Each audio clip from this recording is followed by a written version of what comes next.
sister. I bet I can't get down to them. I feel nobody. Kind of. No, I do not. Yes. No. I have no idea. No, I do not. No, I'm not sure. No. No. Recidivism is when a criminal relapses into his life of crime, therefore going to jail. You can see that recidivism is a word that is not familiar to most people. Kentucky's definition of recidivism is the return to prison within 2 years of the initial incarceration. This return to prison is a growing issue in America today and continues to grow and will grow without solutions. Nobody. You really don't understand. I think it affects it in a very negative way. I actually don't know how it is. It affects tax dollars. We as taxpayers have to spend more money, or it costs more to keep them in jail. Recidivism affects the community in many ways and in different aspects of our lives today. In one of the most apparent ways, people returning to prison for a second time is really a waste of money for the community and states supporting the prison. Prisons are able to do what they need to from the government using money from the taxpayers.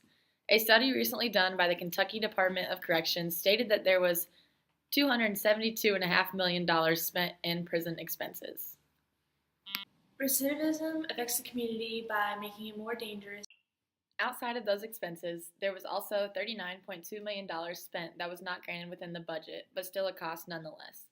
After adding all of the outside expenses that come from other areas of prison costs, the total taxpayer cost is nearly $312 million.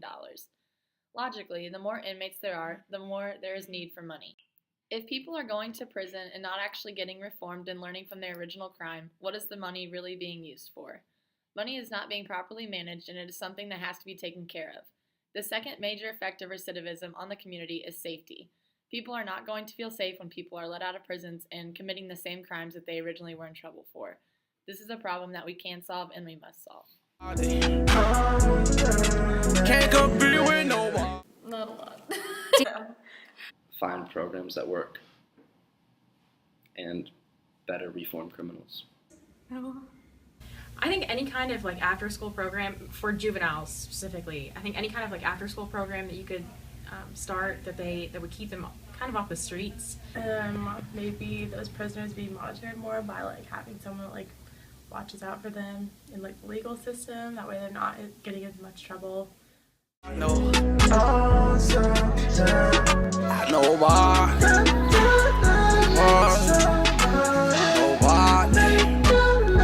You really don't understand. Fear nobody, fear nobody.